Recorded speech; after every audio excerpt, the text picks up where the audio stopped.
I lost you. Can you hear me? Can you hear me?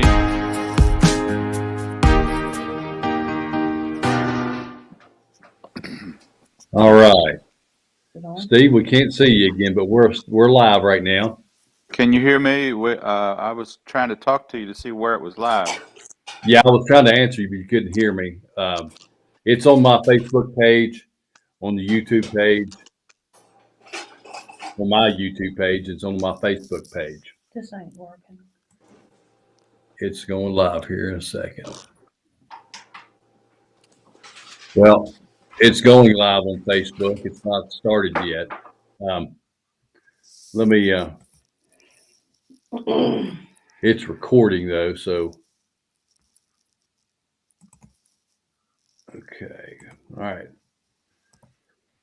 All right. Welcome everybody to our talk show. It's a success series talk show. We're really going to start out with John Maxwell's collection 101 series of real leadership and personal success. And in this book right here, it's actually a compilation of 4 books. And tonight we're going to start out with Relationships 101.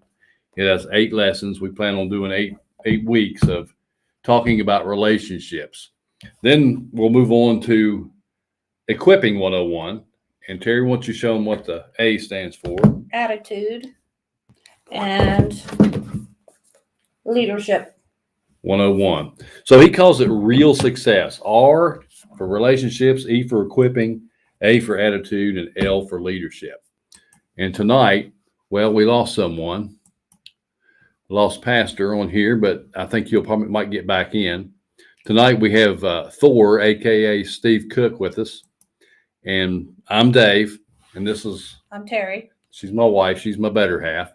And together we're GiantSlayer Consultants. And our whole purpose and mission is to add value to your life in the various areas that there are. We have a lot of areas in our life that we can always improve in and grow in. Tonight we're starting out with relationships. So you can get a participant guide on my website at GiantSlayer.com, and I'll put that up on the screen for you here as soon as I find it here. There we go. Just go to my homepage and you can sign up and get yourself a participant guide. You can follow along tonight, whether you've got the guide or not. But moving forward, you can have a participant guide and follow the discussion as we go. And this is a brand new piece of software that we're trying out through Melon Streaming. And our comments are supposed to show up in here, and I'm hoping they do. So please leave a comment or a question or a statement. And whether I see it on this actual stream, I'll get back to you and answer your questions. Terry and I both will. So we're really glad to have you with us tonight. It's not working. I did it like. Well, give us just a second here and we'll. All right. Well, let's get started into the lesson tonight. So let's go back to starting it off. In this series, John Maxwell, in this chapter 1, he asked the question. Let's go back to the question first, okay? The question that we're going to deal with each week, we're going to deal with a question each week. And this week, we're going to deal with why are relationships important to success? Now, yeah, sounds like a given, doesn't it? But some things we take for granted, we don't understand. Hopefully, we'll uncover some things for ourselves that we can improve our relationships on our teams, and our families, with our friends, whoever we have relationships with. I think we lost Steve too, didn't we? All right. Well, I got a few questions here, and I don't have them on the screen, but before we get started, I'd like to ask you to think about it. Who is your closest friend? And why do you have a strong relationship with him or her? There's reasons that this person's your best friend. So think about that. Terry, what's the second question? I thought you was gonna. It's not on the screen, I don't think. When you are out in the public, do you strike up conversations with others, or do you tend to stick to yourself? So that's a personality thing, and then it's a social skill. And there's nothing wrong with being someone who may be an introvert. Steve says he is watching this on Facebook, so it's streaming. That's good. Didn't look like it was streaming on our end, so that's great. So relationships are the glue that holds teams together. Now, Terry, let's talk a little bit about what defines teams. Tell some examples of some teams in your words. Football teams, a family. A family's a team. Any group of people going towards the same goal. Right. So teams could be at work. They could be in your community. They could be a team of friends trying to accomplish something. But you said something there about family. Church There's teams. teams everywhere. Anywhere there's more than one person working toward a common goal, Yep. we're working as a team, aren't we? Mm-hmm. Well, do you think sometimes families don't see themselves as a team? Yeah, I don't think they do.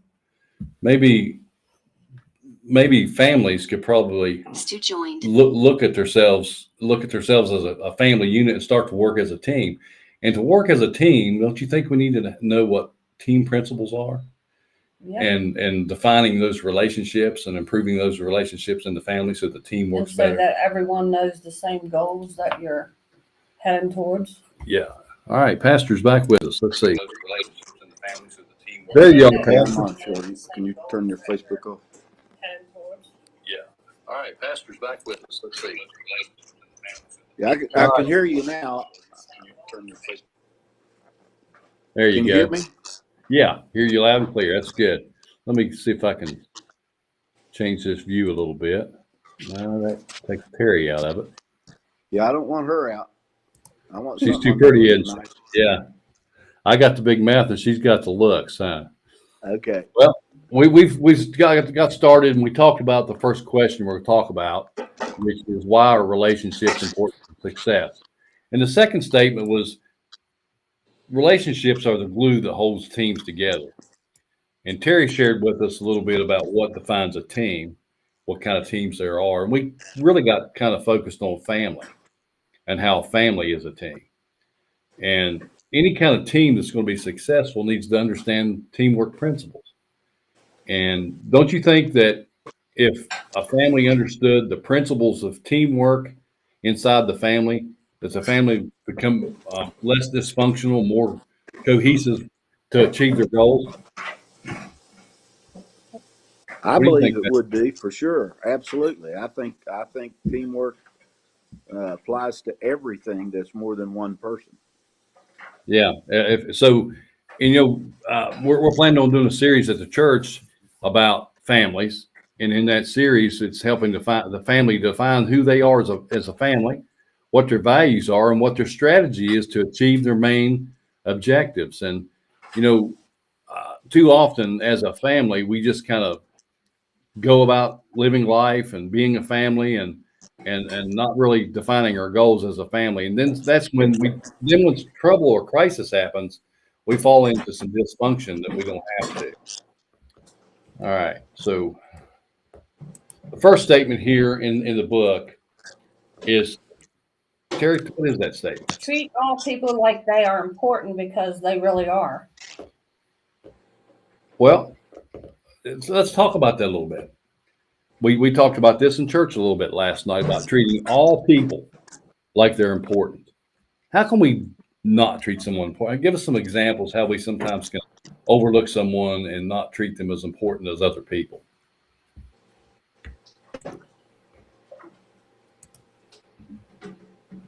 Are you Well, talking to me?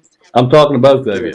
Yeah. We can slight them by, going to the people we think's more important or more known and kind of slight the ones and pass them by like they're nobody. Yeah. I mean, that's one way. Forgive me here. I'm trying to navigate this screen here. I got Pastor blocked out there. Well, It's all right. Pastor, That's all right. can you think of some ways that we sometimes, not maliciously on purpose, maybe don't treat someone like they're important? I think we're guilty of that with a social economic status. Somebody is a professional, has a degree in something. They could be a doctor, a lawyer, a CEO of a company, and we're just sometimes nicer and more respectful to somebody like that, and we can look at younger kids or younger people or somebody that we think has a less important job or a a lesser economic status, and we don't realize that we're making a judgment of them, and because we misjudge the person, we really aren't treating the person as important as they are. We respect them for what they do, not who they are. Right. Joyce Myers one time said that she was at a doctor's office Mm-hmm. and that she was reading and this man kept wanting to talk and she was getting annoyed because she didn't want to talk. She wanted to read. Right. And she said a little bit later, she said God impressed on her heart that if it was some preacher that she was well known, that she would put her book down and immediately start talking with no irritation. Yeah. And she said she learned there that everybody's important. That's true, and we have to be on guard that we have to be aware that we may have a tendency to do that. We have to examine: do I really treat all people like they're important? And when you have people with different statuses that are in your proximity, we got to think about that person, that new person, is just as important as that person who's been there a while or got some status or some position. It's like, when a new person is on a job and they're new, Mm-hmm. there's a lot of people that feels very uncomfortable as a new person, and it'd be a good opportunity to pull them in and make them feel welcome. Yeah. I remember Nelson Mandela one time told a story of where he was invited for a dinner at this place or lunch, and his chauffeur took him to the man's house, and they came out to greet Nelson Mandela and they walked him into the house. Well, they didn't even invite the chauffeur driver. So they were having dinner, or getting ready to have that lunch or dinner, or whatever it was. And Nelson got up and went out to the limousine and got the driver and had him come in and sit down and eat dinner with him, to prove to him that he was just as important as anybody. Mm-hmm. Just because he was a chauffeur driver and he didn't have a big title, he didn't want him to feel like he wasn't valued. So we got to think about, do we actually look at all people as having value? And we may have different positions and different titles and certain requirements, but when it comes down to treatment of people and acknowledging them and let them know that they are important. Joined. All right, I think Pastor's back. He must have a little problem with his internet, maybe. Someone on Facebook says, one of these days I would love to come on. I could help on both sides. Well, good. Can't actually see who that is right now, but maybe later I'll find out who that is. All right, so let's look at the next statement in your workbook that says, remembering what others believe in shows that you value them. Now let's think about that for a minute. We all have different opinions, different beliefs. And if we are not careful, the way we voice our opinion can actually, let me close this out so I can see Pastor here, can actually make someone feel offended or violated, can't they? I mean, we have religious differences and beliefs. Even inside of Christianity, we have different denominations. Well, it's like we talked before. If we have the right to believe our beliefs, then why can't others have their right to believe what they want to believe without judgment? And right. I mean, I don't want someone trying to, criticize my beliefs and my thoughts. I have the right to have them. Well, don't you think sometimes when we voice our opinion in a way that we think it's right and it's right for everyone, that we kind of override or violate that person's right to believe in what they believe? So they automatically think that we think we're superior to them in some way. So we have to be very careful about that. What do you think about that, Pastor?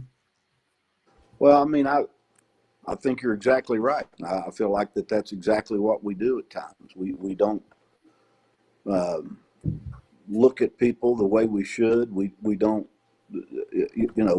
give them time to allow the Holy Spirit to change them or whatever. But that. I mean, That's right. We just have to be aware. We can't walk around on eggshells and not have an opinion or have a thought on something. We just have to be careful about how we voice that opinion, and right. that allows them a right to still believe what they believe. Mhm. But if we're not careful, we can override what they believe, and they'll never hear us. They'll never, even if our opinion is right. All right. So it's important to remember what others believe in because it shows that you value them. You don't have to agree, but we can value what they believe. But if you Value the notice, person. the word is we should remember, Yeah. which to me, that's, if you've been talking to someone and then later on see them again and you don't even remember what they believed in, or then you really wasn't valuing what they were saying. You didn't have good listening skills because, to really know someone, you have to listen to them. Right. Pastor, I don't know if you got a chance to read up on that. Well, he's gone. I think he's having some internet issues bumping him out. But in this chapter 1 of this book here, it talks about how Ronald Reagan, as president, had a cabinet member assistant with him that was with him for several years. And this person really liked this bronze lion that Ronald Reagan had gotten as an award. And he kept it on his desk. And the man had commented when he got it how much he liked it. Well, 10 years later, this man was ready to leave that office. And as a token of his appreciation, he called that man in and he gave him that bronze lion that he had told him he loved 10 years before. Yeah, he remembered. He remembered. So remember what people value and what they believe in shows that you matter, that they matter to us. Yep. All right. So a solid relationship consists of the following 5 factors. Number 1, what is that, Terry? Respect. Show it to others whether they deserve it or not, but earn it for yourself. Well, let's talk about that. So should people respect us just because of who we are? I mean, that's a trick question. I think we should respect everyone. So we should be respected by other people, but we can't demand that respect, can we? No. So if we have the awareness to know that that's the situation, someone has to take the lead in showing respect to others, but just because they're human being. Yeah. Sometimes others' trust levels are low, and we have to earn that respect with them, don't we? Yeah. If you're a new boss and you take over a team that's been established for a long time, and you come in, you may have a position, and that position should, command some respect. But as a person, you have to earn respect with that team before you ever get it, right? Mm-hmm. So when we go in and we demand respect, most of the time we're not going to get it all right. No. So that's how we earn respect. All right, I got something going on here. All right. So the next statement, let's move on to it.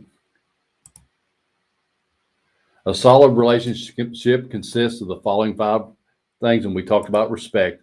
What's the second one here, Terry? Shared experiences. Newer team members haven't had the time together with the team like the others.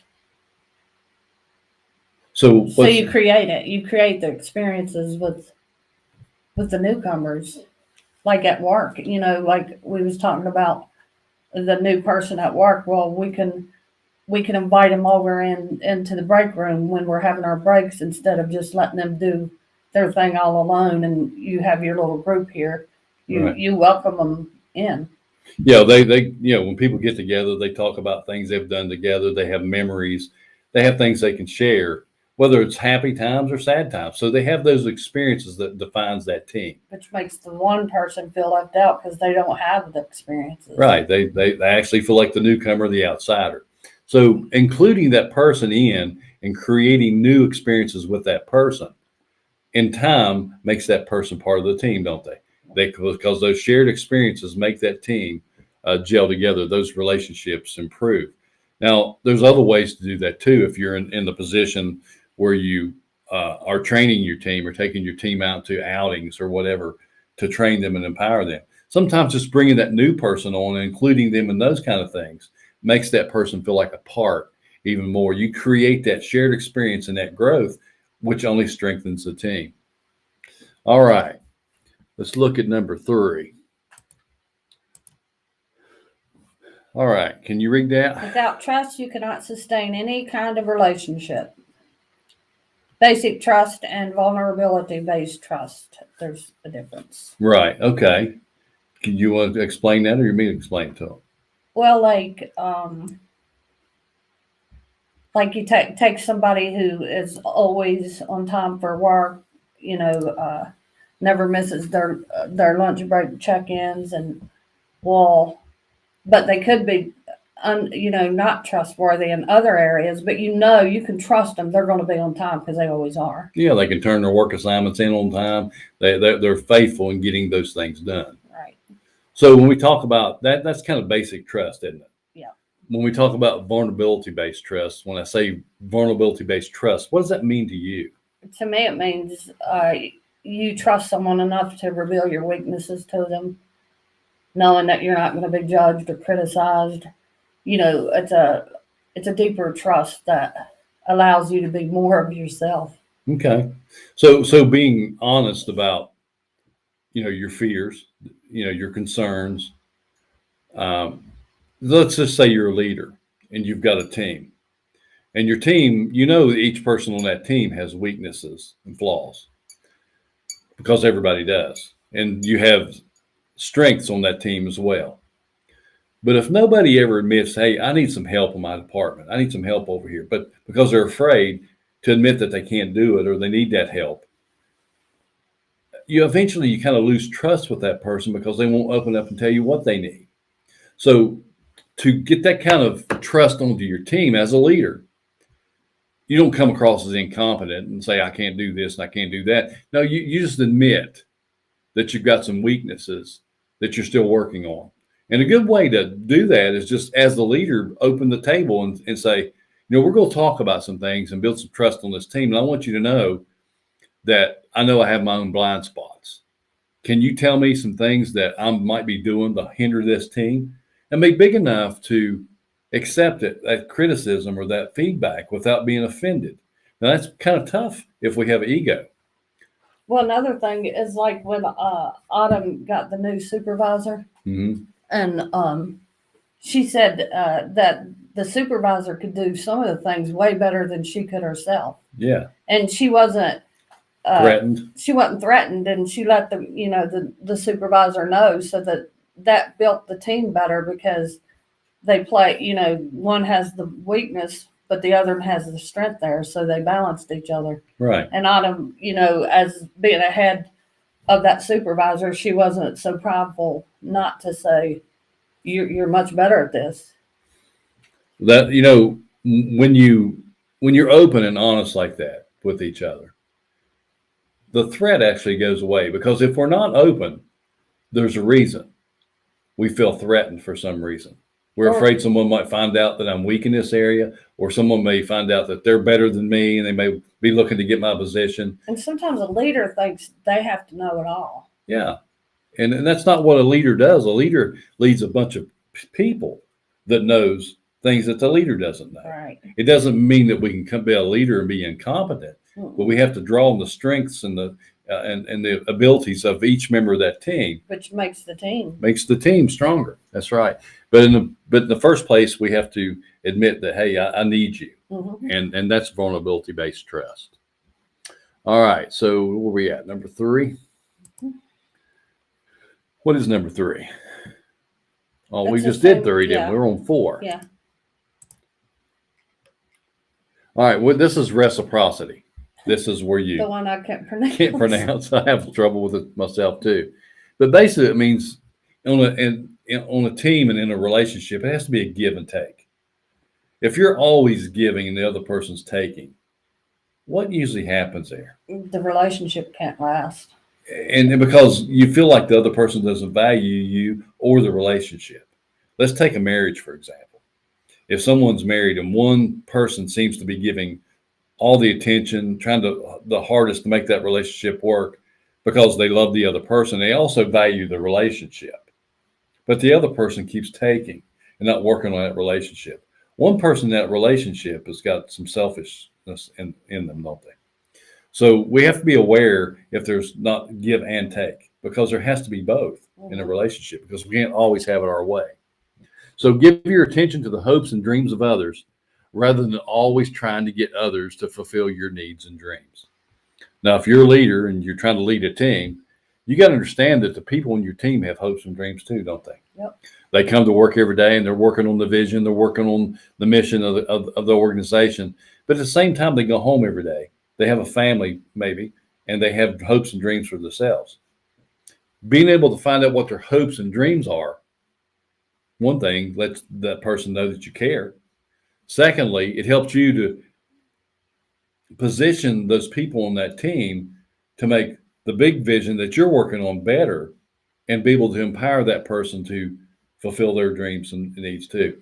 I know a lot of times, as a manager, you'd get some really A-plus players on your team that was go-getters, that were going somewhere in life, and you didn't want to lose that person off your team because they were high producers. Mm-hmm. But at the same time, if you didn't consider that this person may not be with you in 6 months or a year, if you're not concerned about that person's dreams, you'll begin to manipulate that person to try to get them to stay on your team.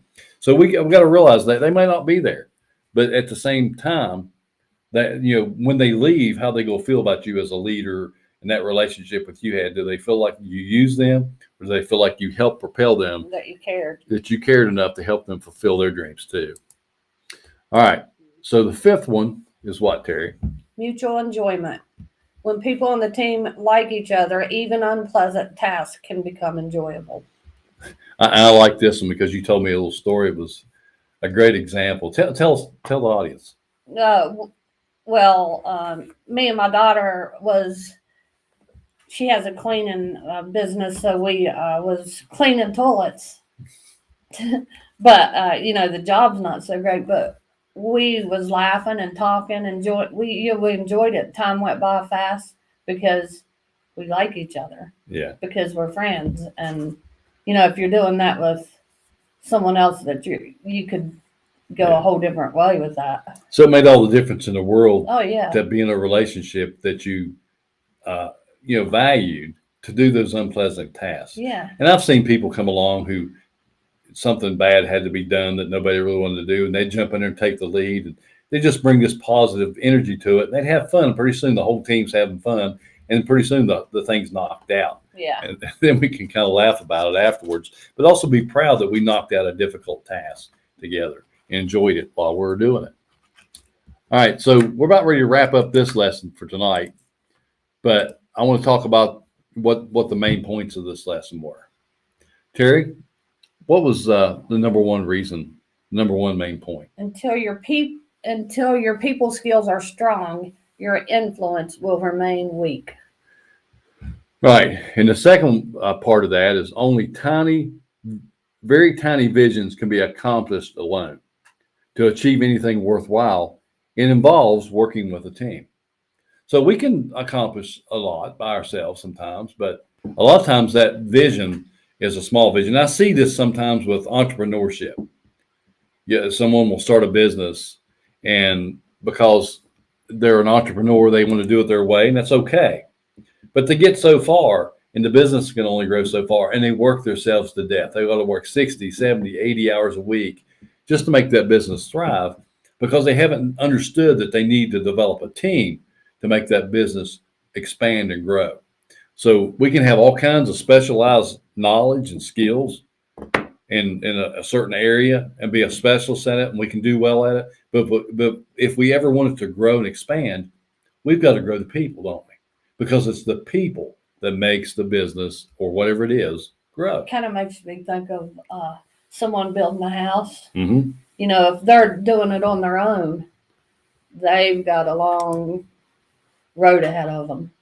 It's been done though, but then you think when that flood took place, and what was the people called that was building the houses?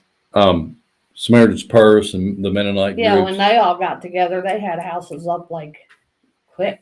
Right. working together for the same goal. You know, they were coming in there and they were having fun. Yeah, I remember they they were. stayed at our church. A lot of them did. And we enjoyed their fellowship and and their company. stories they was telling. They told, and yeah, it was great. And they've done a great service to the community and had fun doing it. But it wasn't easy. I mean, they had to muck those houses Oh, out, yeah. get the mud out, and some of them start completely over with some of them.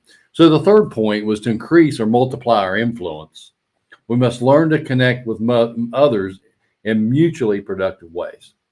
So we talked about those things tonight, didn't we? Respect them, trust them, value them, let them know they're important. And remember this, I know that sometimes this is a hard issue. And we can say the right things and we can do the right things with people and have manners. But most of the time, people can tell right off the bat if you actually value them, don't they? Mm-hmm. And if we're not really listening on a deeper level to really get to know what this person's trying to communicate to us, and we always want to tell what we want to tell, Then we're not valuing them. we devalue them, don't we? So Les Gibbons said this. He said, I'll just go put the quote up here because it's too good for me to mess up. So it's something that when I heard it, I thought, wow, that's so What true. is it you about secretly dislike them? Yeah. Yeah. Here we go. All right. He said, you can't make the other guy feel important if you secretly feel that he's a nobody. Now, that's something to think about. You know, we talked about this last night in our Bible class that, you know, John Maxwell has taught us that when you're speaking to a person one-on-one or you're speaking to a group of people, imagine a 10 above their head. That 10 is their full potential. Speak to them like they're reaching their potential, that they've already reached their potential. Speak into their lives. Because someone in that group may be feeling like a 4 or 5. Someone may actually be producing low results, a 4 or 5. And most of the time, it's a self-esteem issue. And they're just waiting on someone to come along to believe in them. So, but most of the time, when we come into the presence of someone who's got a reputation or someone we know, we make our assumptions about that person, then we make judgments, and that judgment's felt by that person. Mm-hmm. So we have to change that. That's a faith thing. They may not be performing at a 10, but everyone has potential. So if we treat them like they're a 10, if we treat them like they're reaching for that 10, then we can add value into their lives. Which you can bring that right back into the family. Yeah. You know, what if the family, each member would treat each other like a 10? Right. So we talked a little bit last night about, you know, how that we regard each other. Not. The Bible says not according to the flesh, but according to the spirit. And, you know, we're all a spirit. We have a soul or a mind, whatever you want to call it, and a body. We all have a spirit. And that spirit is always trying to soar. But our words and our treatment of people can crush someone's spirit. And and we talked about, the pastor had shared a little story about a little girl who was a good singer. And her parents were afraid that she's going to be prideful. So they told her she couldn't sing. Yeah. They told that to her all of her life. Well, one day she happened to be singing somewhere and someone heard her sing and told her she was a wonderful singer. Now, I imagine it probably took quite a few people to get her to believe that she could sing, because years and years of telling our children or a young person they're not good at something, that sticks. It really does. And it diminishes that person, so they won't even try. Maybe the girl wasn't that great of a singer, but if she's a child, maybe she can become a good singer. We encourage them. And I'm going to tell them myself. My daughter is, and my son too, and my wife are all singers. And my wife and son had sang for years, and my daughter came along. She's quite a bit younger. She would be singing. And at the time when she's 3 or 4 years old, she didn't carry a tune very well. And her little voice was a little raspy, and she would get up in front of people and sing. And boy, I just kind of cringe. I think, ooh, somebody needs to tell her that she can't sing. She's like me. She can't carry a tune. I can't carry a tune. And before she gets bigger and someone hurts her feelings. But Terry looked at me and said, You can keep your mouth shut. You let her sing. If she wants to be a singer, she'll be a good singer. Let her sing. And, the rest is history. She's a great singer. Mhm. And I'm so glad that I had a wife wise enough to get me to shut my mouth. So always speak into someone's life, speak to the Good. potential rather than the problems that we know about them. And it will, Well, the scriptures tell you that. Let everything you say be to the edifying of the hearer. yeah. So, all right. Well, tune in next week and we're going to talk about question number 2. Now, I thought I had it on the screen. Yeah, I do. Here it is. Let's go back just a little bit. I'm going to lay down a weekly challenge to us before we talk about what we're going to talk about. So the weekly challenge this week is, what will you do differently to improve your relationships on your team? Can you go back and look at the potential in the people on your team? If you have a new one, a new member, can you make them feel welcome? Can you include them to create those shared experiences so they become part of the team quicker? What can you do? There's at least one thing we can all do to improve our relationship. Don't you agree? Oh, yeah. All right. So next week, I would like for you to tune in at 7:00 on Thursdays. And I promise you, we're going to get better at this, navigating this technology. This is our first time doing this. But I really think that, the content's too good not to get out there so people can share it and learn it. But next week, we're going to talk about, what do I need to know about others? Now, let's be real here. Most of the time when we come into a relationship, and maybe for me, I don't know if that's for everybody. Sometimes I speak like it's for everybody, but I don't know. But oftentimes when we get into a relationship, we're so anxious for that person to understand us, to know us. We share our stories and what we know, and we don't take time to get to know the other person. Sometimes, especially me, I'm a talker, Mm-hmm. and I like to talk and share stories and things like that and teach. And sometimes I override that other person, and I can go away and I think, I don't even remember that person's name, much less what they care about, anything about them. No, but the communication book from John Maxwell taught me a lot. But everybody communicates, but few connect. The form, Mm-hmm. when you're talking to them, the F stand for family, You're right. and the O standing for their occupation. You find out what what they do. R was the recreation, Mhm. and M was your mission. Right. And I've actually used that. Yeah, I remember a time that you used it. It worked phenomenally well. And, we all sometimes are afraid to speak up, but we can always ask somebody about their family.